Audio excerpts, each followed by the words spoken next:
Hey Wid fam, this is Leo with One Happy Widow. I'm not going to do a live today because we have a birthday party that we're going to, and so I am recording this Friday night before the Saturday, and I'm just going to schedule it to release at the same time on Saturday at 4 o'clock.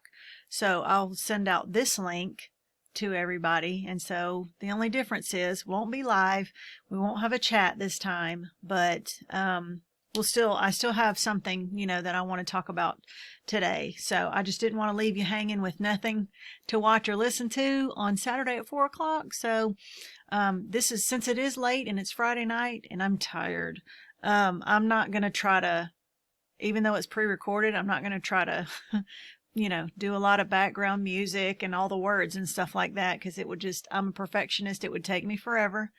I don't even want to open this file when I get done with it. I just want to upload it to YouTube and have it sitting there for you, okay? Because really it's all about the message, right? So today, this is what I want to talk about. Okay, all week I have been struggling on what I want to talk about today. And I kind of, I fell on one little topic. I was like, maybe I'll talk about this. And then I was like, I wasn't feeling it a whole lot, but I thought, well, it's something. Because I've been doing these videos for like over a year, and I'm starting to think, have I covered everything? So, and usually something will happen to me that week, and I'll be like, you know what? That's what I'm going to talk about this week. Whatever big thing, happened to me. And I fell on this other little topic, and I was like, maybe I'll talk about this. And I just wasn't feeling that either. And then it was earlier today, I was looking at my YouTube video comments, and I always try to respond to all comments. Even if it's an ugly comment, I usually just say, thank you for sharing. Thank you for watching. Thank you for your feedback. I try to be nice and polite. I try not to let things bother me, but the only 2 comments that I got were from the same person, and they were on one of my older videos. And so when I first made the video that has gotten the most negative comments and the most positive comments, it's just gotten a huge amount of views, but the 2 videos that I did on the story about my husband's cancer journey, and from the time he got diagnosed basically until shortly after he died. So I basically just shared his story of his cancer and through all the way, through his death. And some of the things that I did or talked about doing, some people didn't like very much. And so I got subsequently bashed pretty well by some people, by far not as many as, I had support of, but when they first started coming in, it's hard to deal with that negative stuff. And so I was trying to defend myself, and I was trying to, to explain myself, and trying to say, hey, trying to just basically, give my side.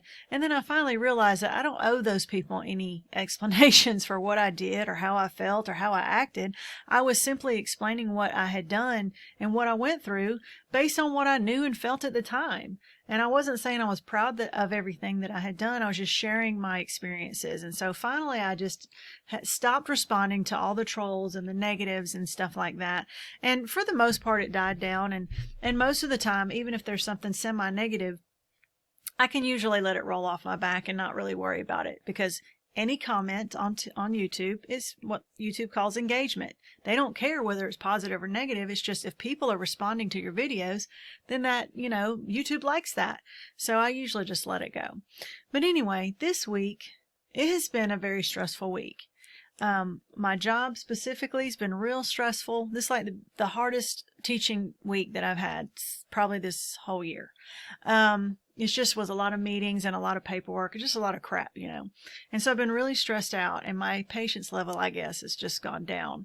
And so anyway, today what I'm going to talk about is the fact that if you are grieving, okay, or if you're in the grieving process, you are going to be judged.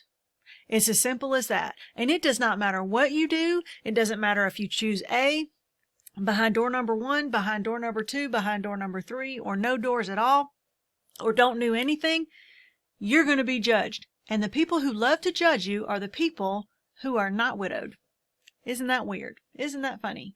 They love to tell you what they think you should have done, what they think you should do, and it's all about, oh, we care about you. We just care about you. And so most of the time I'm like, I think about it and I think, they have their best, they have my best interest. They care about me. They're just trying to help me. They don't know how to help me, but they're trying to, and bless their heart, they don't know what we've been through. But sometimes, like this week, I'm just like, I'm over it. Like, I'm over it. And so, I responded to those messages and I still was very professional and, I wasn't nasty or anything like that. I think I'm smart enough that I can be pragmatic and, not really hit below the belt. However, I did respond. Usually I just say, thanks for watching, and then give a little smiley face or whatever. But I did respond this time, and it kind of got my mind thinking, and I'm like, you know what? I'm really tired of getting judged as a widow. I'm just tired of it. Most times it doesn't really bother me anymore. But I realize that I read a lot of Facebook posts on other groups, from other people, and they get judged a lot too. And it's like a big complaint. And so it's my pet peeve this week, and I'm going to talk about it. Okay. So if you're freshly widowed, you may have already started going through this, but if not, just get ready. Okay. Because you're going to be judged. People are going to judge you, and they have no problems telling you what they think. I'm going to talk about some of the ways that I've been judged and that other people have been judged, some of the common ways, and just see if you can relate to any of these, okay? So, number one, first of all, let me go back. I started getting judged based on the way that I was dealing with my husband's illness, or when I shared the story of his illness. So my judgment came even before his death. And so I have a very long video that you may or may not have watched, and it's actually two, like 30, 40-minute videos, and it's about his cancer journey. It's really sad and it could be triggering. But if you want to go back and watch those, it talks about anticipatory grief. It goes through all the details of everything that happened when he got sick. And so you may not want to watch that. It might make you too sad. But anyway, those were two very, I want to say popular. That's a kind of a bad word, but like they got a lot of views. And so, but I will tell you the part of the story that people seem to have the most problems with. And I will give you that little snippet. So when Dewey got sick and he finally went to hospice, okay, so this was probably like in the last 2 weeks of his life. He finally was in so much pain. He had hospice at home for a while, but he was in so much pain that he asked me, he said, do you think that if I go to the hospice center that they will be able to give me enough medicine to where I won't hurt anymore? And I didn't know. I did not really know. And so, but all I could tell him was that, yeah, they probably could, but it might be so much that like it might put you in a coma, or it might make you unconscious or not be able to wake up very much. And he said, he thought about it for a second and he said, well, that'll be okay.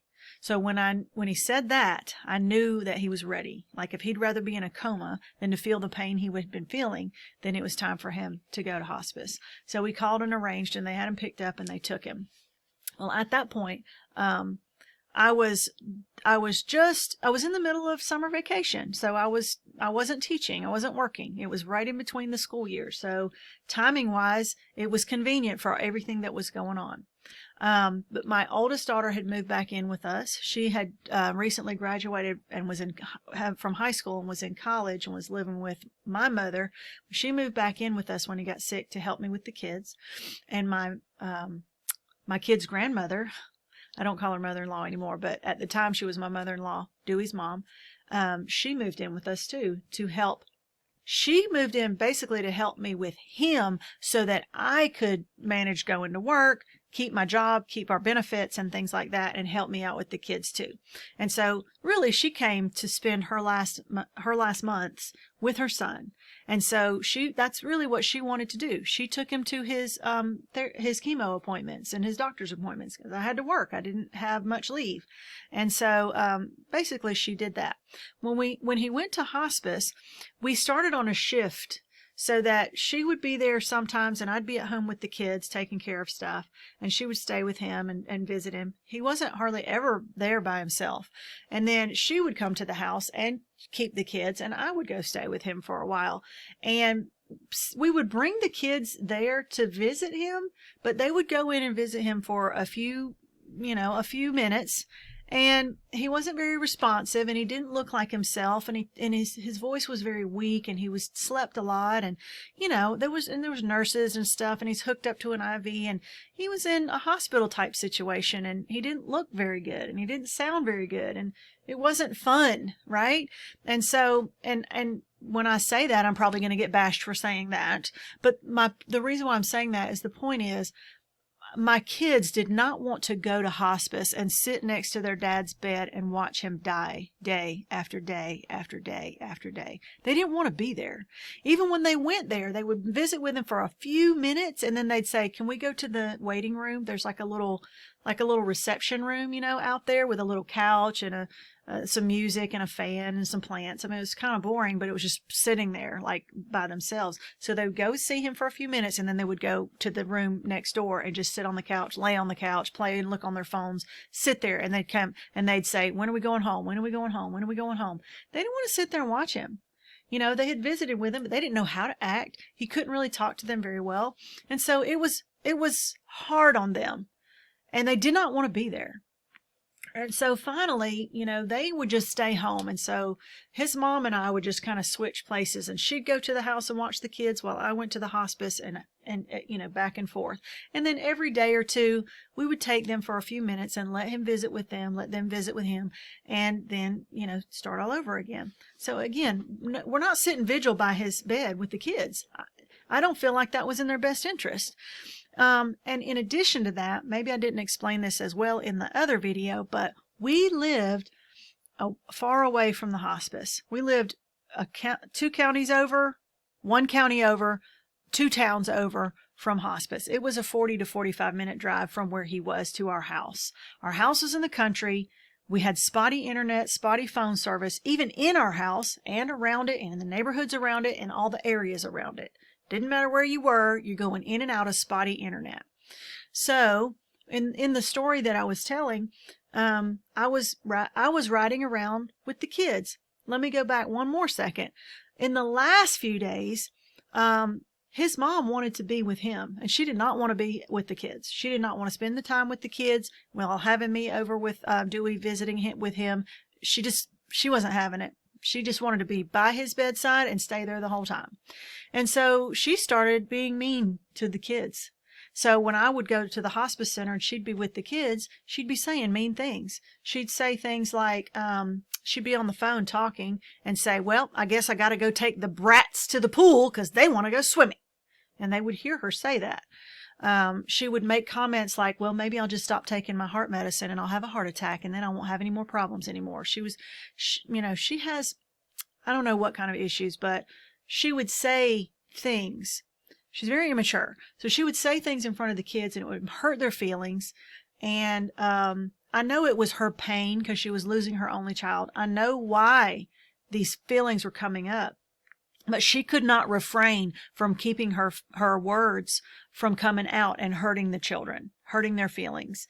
And so they would call me and say, "Mom, can you please come home? We don't want Momo here anymore. Can you please just let Momo go be with Daddy? Can you please just come home?"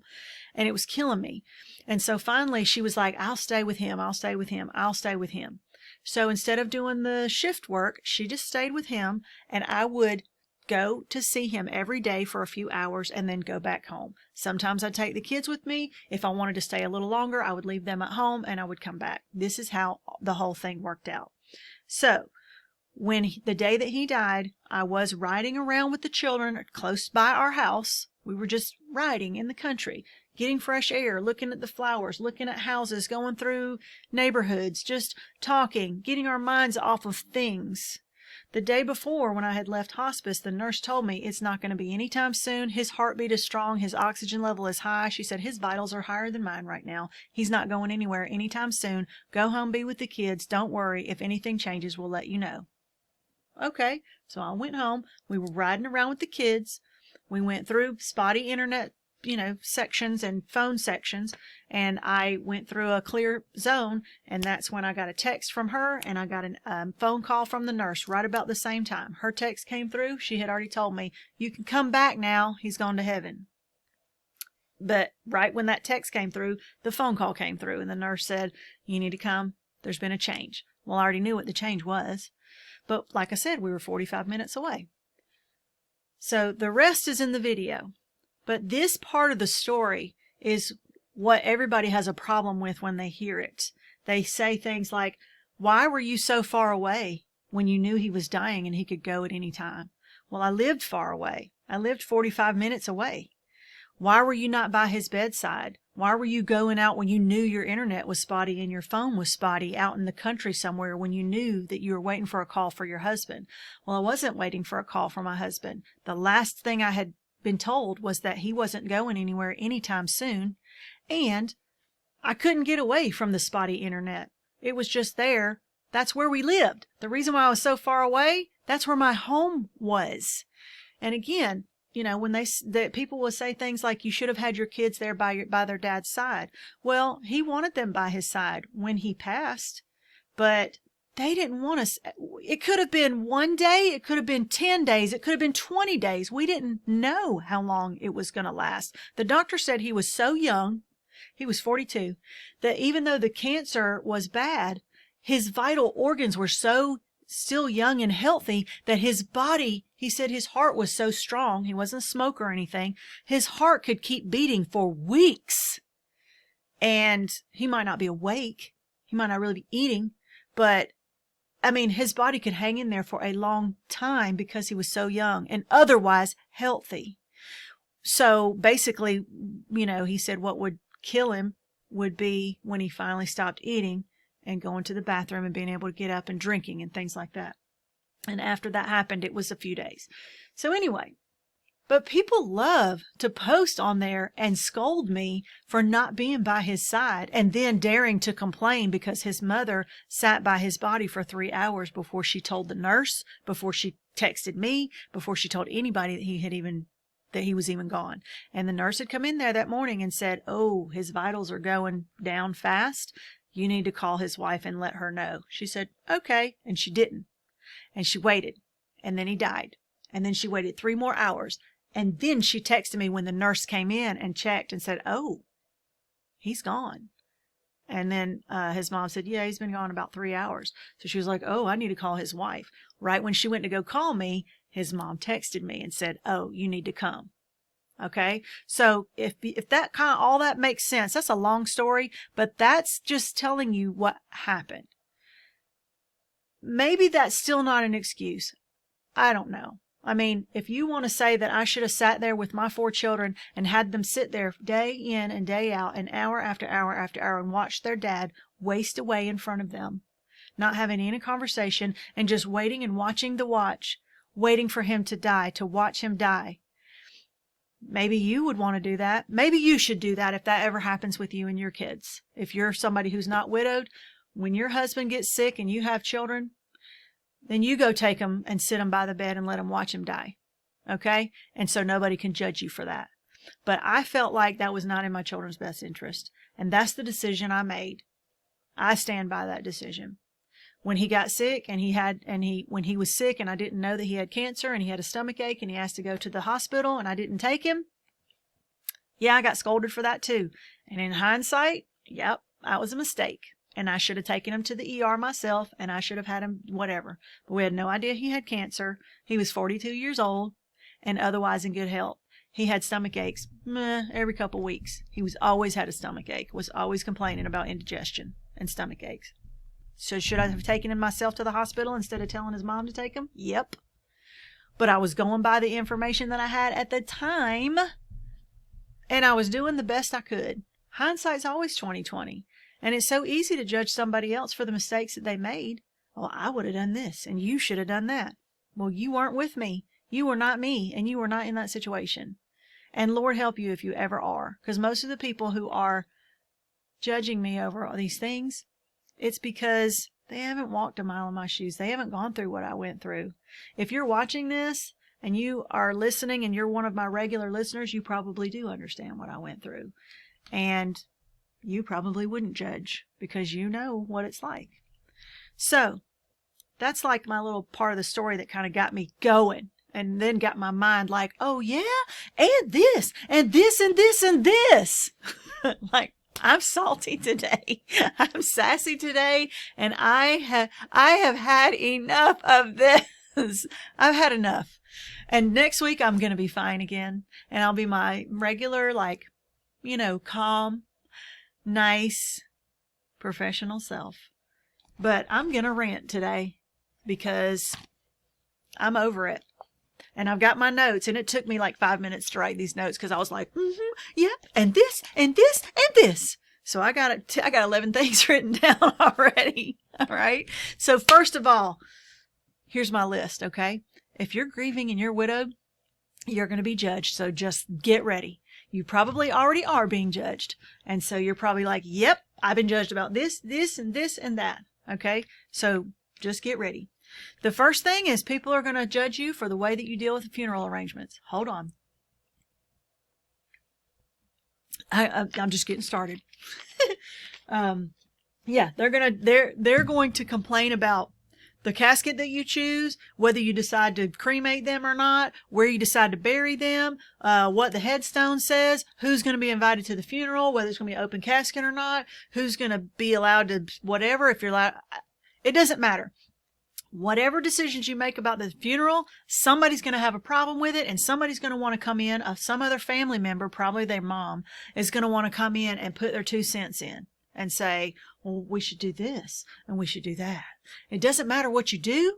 Somebody's going to judge you for it. Somebody's going to disagree, and somebody's going to have a problem with it. But the bottom line is you're the spouse. You get final say, and you get to do it. And you're probably paying for it. And so go for it. But just know, it doesn't matter. You can make this decision, that decision, or that decision. Somebody's going to always have a problem with whatever decision you make. So it really doesn't matter. Make the decisions. Do what you know is best for your spouse because you knew that person better than anybody else in the world.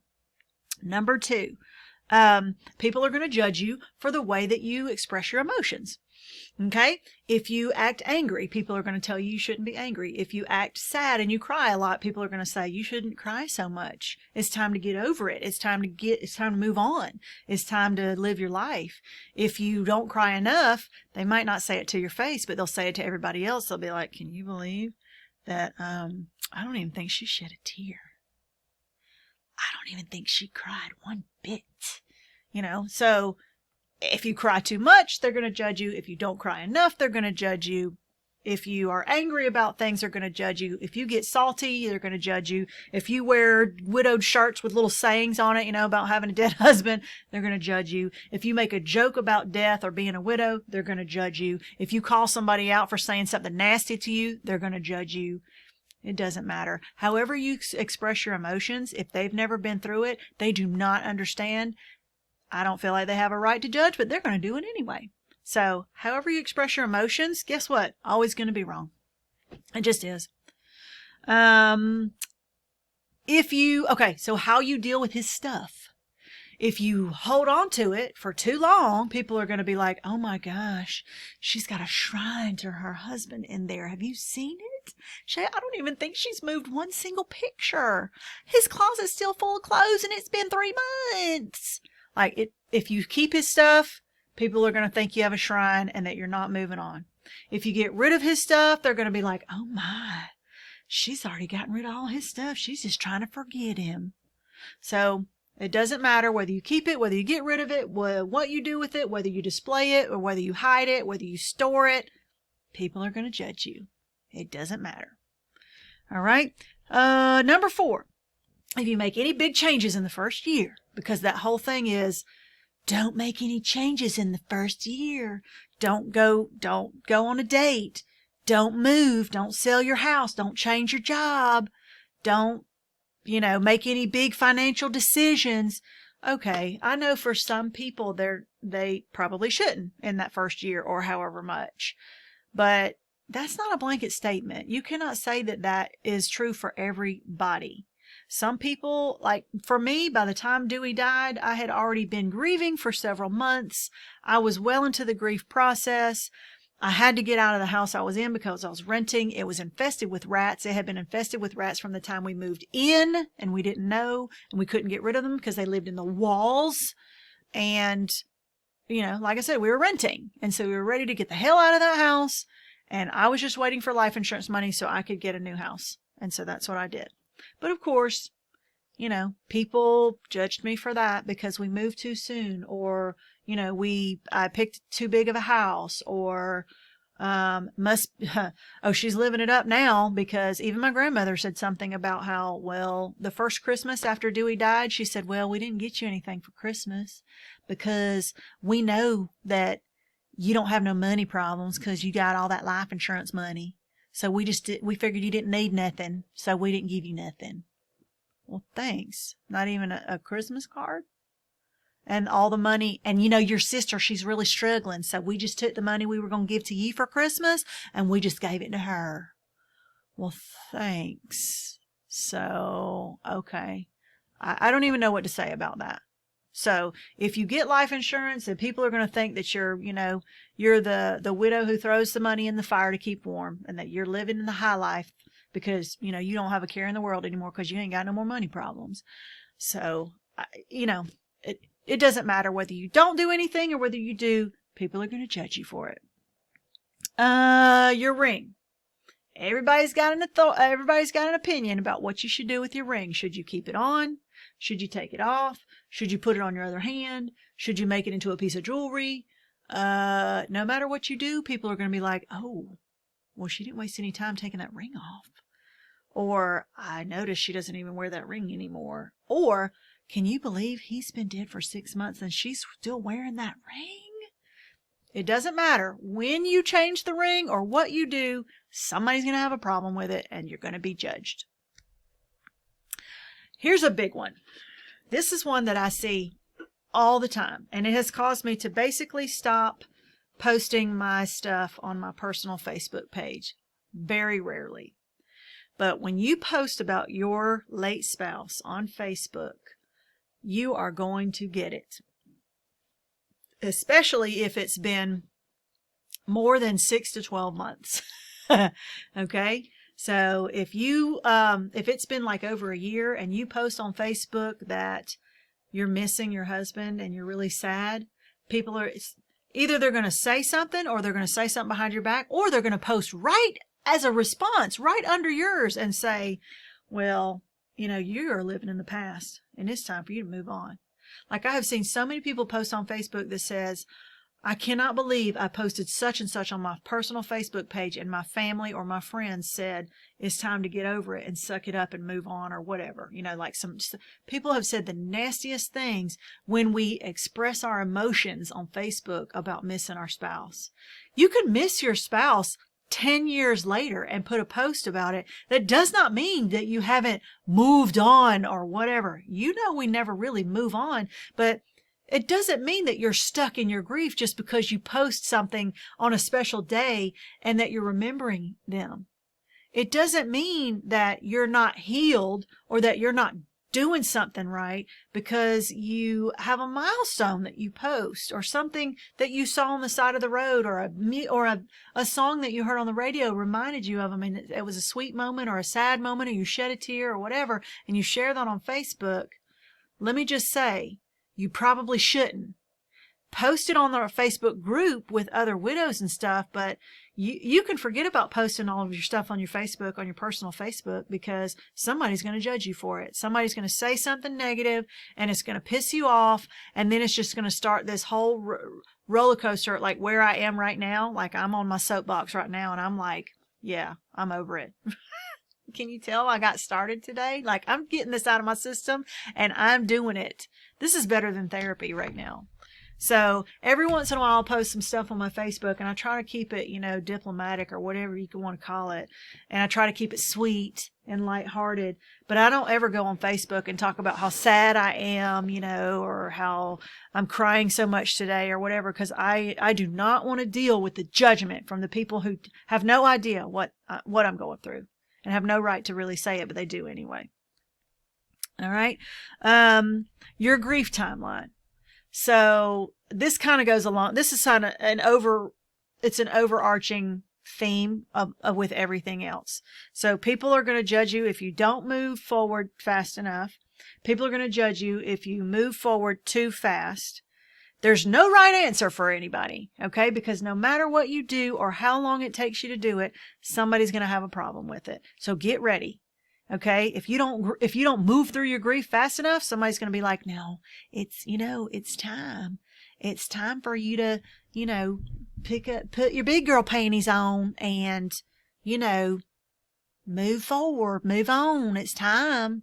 And if you move forward, or if you go on a date and it's been less than a year, then people are going to be like, well, I guess you just couldn't wait. It doesn't matter. The timeline doesn't matter because somebody's always going to have a problem with it. You see you see the trend? So basically, moving forward or not, doesn't matter. If you move forward, somebody's going to have a problem with it. Like you didn't love them enough, so you couldn't wait or whatever. If you don't move forward fast enough, people are going to have a problem with it because they're going to say you're stuck in your grief and it's time for you to move on because they're uncomfortable with your pain. They don't like to hear about your pain. They don't like to hear you express your grief because it makes them feel uncomfortable and they don't want to listen to it. They would just rather you put on your happy face, and pretend like nothing's wrong until you do that. And then they want to say that you got over him. Well, it didn't take you very long to get over him. I had Dewey's nephew even. I had to block him on Facebook because he said something to me on Facebook about how, you waited like a whole month before you got remarried after my uncle died. It wasn't a month. It was 2 years. He's like 20, so he's going to tell me about my, you must have loved my uncle so much that you couldn't wait to go out and find another husband. 2 years, maybe to somebody is too soon. Maybe to somebody's not soon enough. Maybe to somebody else is just right. But I don't owe you my explanation on my timeline. And it sure as hell wasn't a month. I can assure you of that. So, and then he made a comment about my life insurance money. Hope your new husband's enjoying your dead husband's life insurance money. Who says that to a woman? Who says that? And that's supposed to be family. That's my kid's cousin that's talking like that. I don't get it. How can you be so effing heartless? I almost said the word. How can you be so cruel to somebody? Do you not understand that, I lost my person? Do you not know can you not even imagine what that might be like? Do you care? Maybe not. I don't know. There's no empathy. There might be a little fake sympathy, like, oh, bless your heart, poor thing. But if you haven't been through it, you have no empathy because you don't know, because you haven't been through what we have been through, right? I have a hard time hearing anything from somebody who hasn't been widowed because you just don't know. You really just don't know. And honestly, I sure hope to God that you never do. But if you stay married long enough, one of you is going to be widowed. Marriage only ends in 2 ways. Divorce, that's a failed marriage. Death, that's a successful marriage. Isn't that sad? If your spouse dies, that means you had a successful marriage. Till death did you part. And that's what you get for having a successful marriage. You get to be widowed. Consolation prize. And then finding love again. So I kind of already covered that, but if you decide that you want to start dating, Lord help you, don't announce it. Okay. Don't talk. You can announce it on the Facebook groups again, but don't go out there and start talking about it because, oh my gosh, unless you're ready to answer for anything that you do, because if you start going out on dates and people think it's too soon, they're going to make you feel like you're a harlot. If you don't start going out on dates, then people are going to talk about you being a spinster and like you're feeling sorry for yourself or whatever. You cannot win in the love game. Whether you move forward, whether you don't, whether you just decide to date or be friends with people or not, it doesn't matter what you decide. It's going to be wrong to somebody. All right. For some reason, this might not apply to many of you, but since I'm remarried, so many people have a big problem about the fact that I still refer to myself as a widow. And what difference does it make to them? Dewey's mom even said it to the kids the last time that they were at her house. She was like, I'm sorry. I didn't hear it, but this is what they told me. It came back. She's like, I'm sorry, but your mama is not a widow. She is remarried, and I don't know why she keeps calling herself a widow, because she ain't one. And so I guess she thinks I'm trying to cash in, with my widow YouTube, with this channel or whatever, or my blog or my course or whatever. I'm trying to cash in on my widowed status. No, I'm sharing my experiences. You know why I still call myself a widow? Because I still feel the pain that widows feel. Just because I got remarried doesn't mean my grief went away. It did not cure my grief. When I got remarried, my husband did not rise up from the grave. And the most importantly, when I got remarried, my children still have a dead dad. And so I am still raising grieving children. I still have the widowed experience. So just because I'm remarried, and some things in my life are easier, yes, because I got remarried. I'm not lonely anymore. I don't have to do all the man jobs that some women have to do. I totally get that. I've been there. I've done all that stuff. I can empathize because I've been there with you. So some of those things have changed for me and have gotten better. But that didn't change my widowed status. Did not change the fact that my husband is still dead and that my kid's dad is still dead. And they're still grieving, and so am I. And we will never stop. My current husband's wife, still dead. His kids, their mom, still dead. He still considers himself widowed. He sees nothing wrong with it because he feels the same way. Do you know there's a lot of widowed influencers out there who are remarried, about to get remarried, just got remarried, dating, etc.? Very few people who are big widowed influencers out there are actually still single. And I don't think that if we decide to move forward in love, that means we don't have a say anymore in the widowed world. I don't think that's true, because I still have a lot to say, and I think a lot of people still can relate. Not only that, but there's a lot of people who are deciding whether or not they want to move forward in love, and they want to know what we have been through, who've kind of already moved to that place. And so we still have stories to tell. We still have experiences to share. And so if people have a problem with me still calling myself a widow, what does it matter? If you don't like it, shut it off and don't listen. Anyway, somebody's going to always be mad, right? And this is just for me. I don't think anybody else will have this issue. But when I first started making my first few YouTube videos, I had all these people who were commenting about this little lump on my neck right here. That is kind of prevalent these days. I don't know why, if it's getting bigger, but I have a thyroid problem. My, my thyroid is enlarged or whatever, and I'm getting medication for it, blah, blah, blah. It's not a big deal. It's just, I don't make a big deal out of it, and I never even really talked about it too much. But suddenly on my first few videos, all these people were like, oh my gosh, your neck.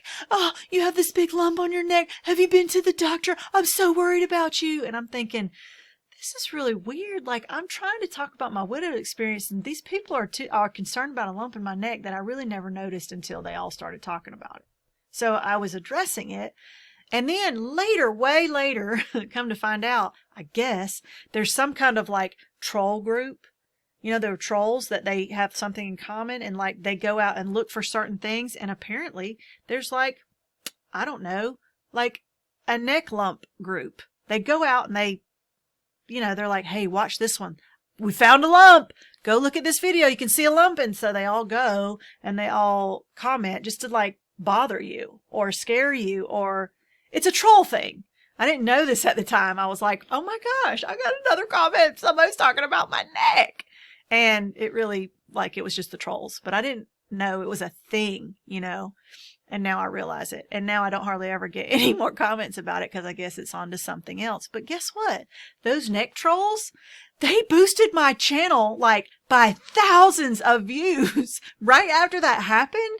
My video almost went viral, and then my channel got all these subs. So you know what? If they want to comment about my neck and it grows my channel, it just means I can help that many more people. That means the real, true widowed people who need help and need a good message, then they're going to find me, because YouTube's going to pick me up and put me in front of more people. And so I can help more people. And that's really the point of this whole thing, is to help people. So that's the end of my list. And I know I've been saucy today and salty today and sassy today or whatever, but that's how I'm feeling. And, my whole point of saying all this is that if you're widowed, and I'm gonna take it down a few notches. Ready? Goosefraba.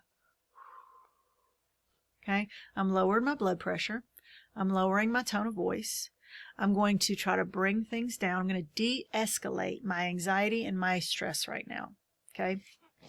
I'm giving you a real example of how we do this, because sometimes we get all built up, and instead of us, when I talk about it, instead of it making me feel better, it's amping me up even more. So do you see how that happens? You get mad about something and you start venting about it, and the venting is not reducing the pressure. It's increasing the pressure, and it's causing the stress level to rise and rise and rise.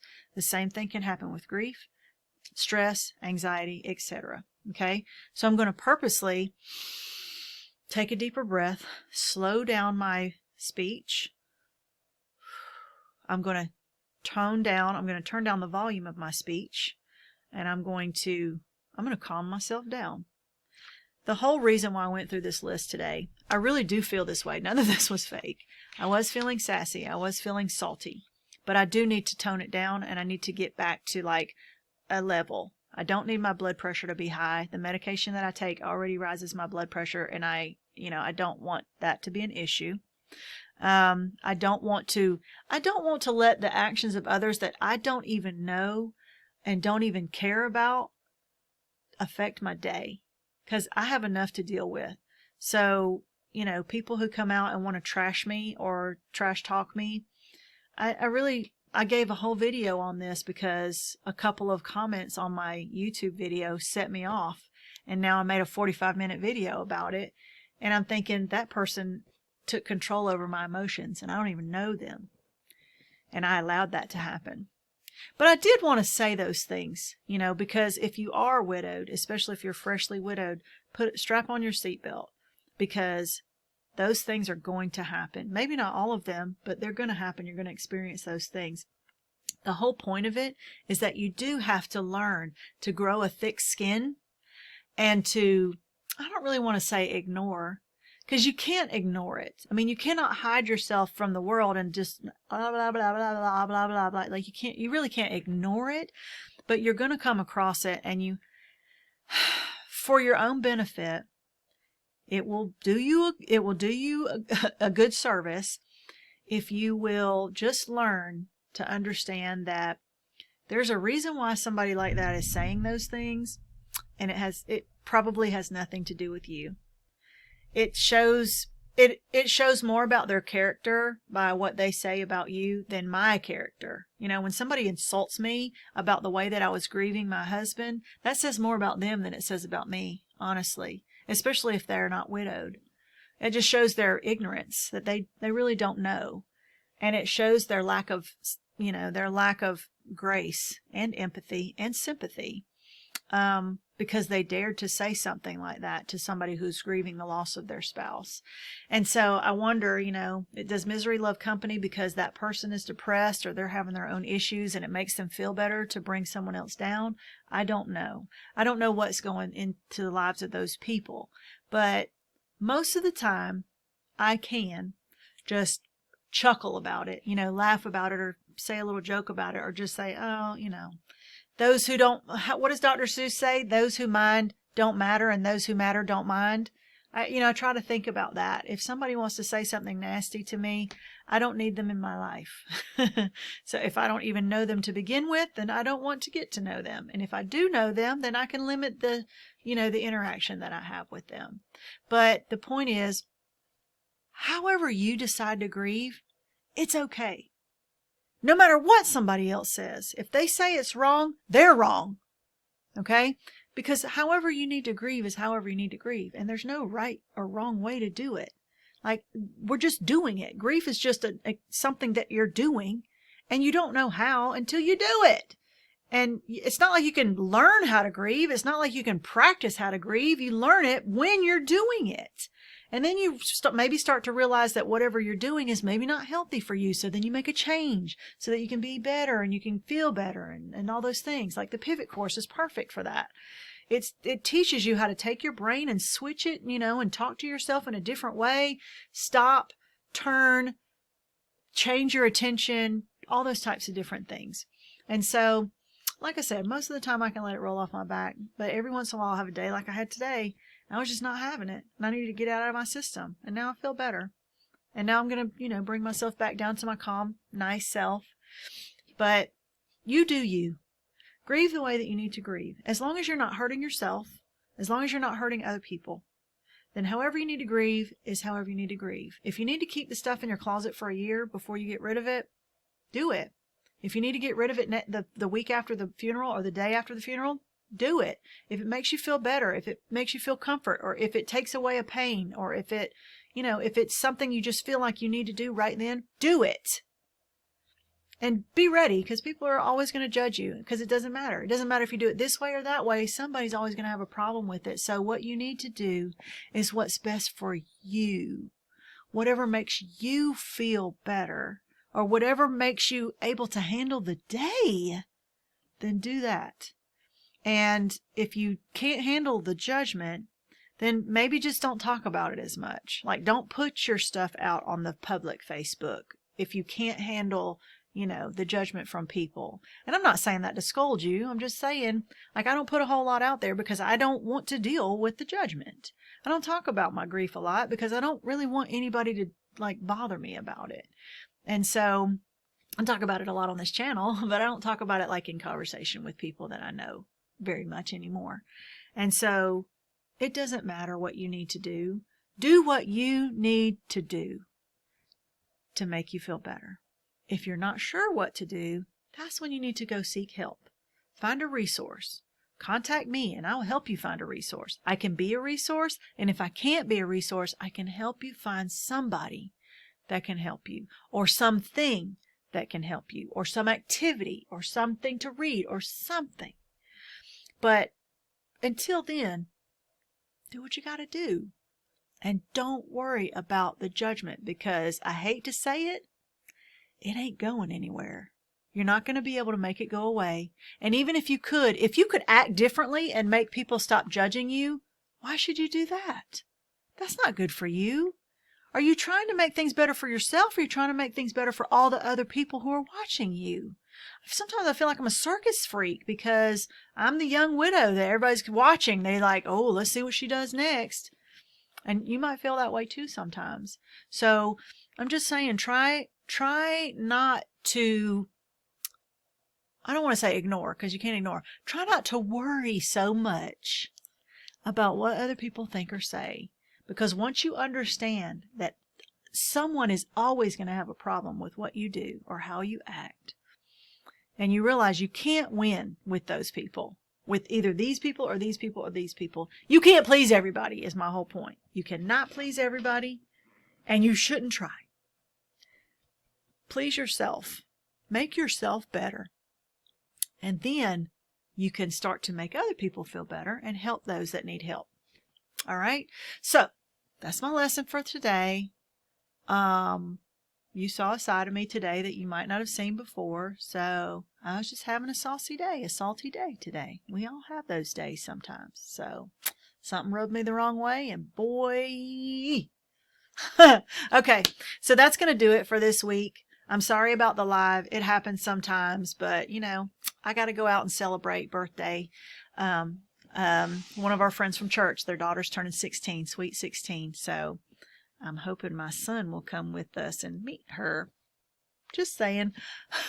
I'll let you know how that goes. He's got a couple job interviews this week, so crossing our fingers that he is going to get a job soon. And he's been driving his car, and so we're moving forward. Things are going. just things are going. I'm on a job search right now. I'm searching for a new job. That's causing me a lot of stress too. I will keep you posted on that.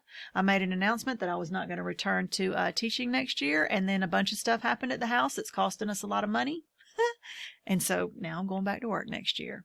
Different. I'll still be teaching, but I'm finding a new place to work. I don't know where that's going to be. We'll see. All right. So take care of yourself. Grieve the way you need to grieve. Don't hurt yourself or anybody else, but do what you need to do for yourself. Okay? Reach out if you need anything. Email me if you need anything. Join our Facebook group. I'll put all the links down below in the description so that you'll know where to go. And take care of yourself. I care about you, and I'm with you. I know, I don't want to say I know what you're going through, but I've been through something similar, and so I can empathize. All right? Hang in there. We'll see you next week, and take care. Bye.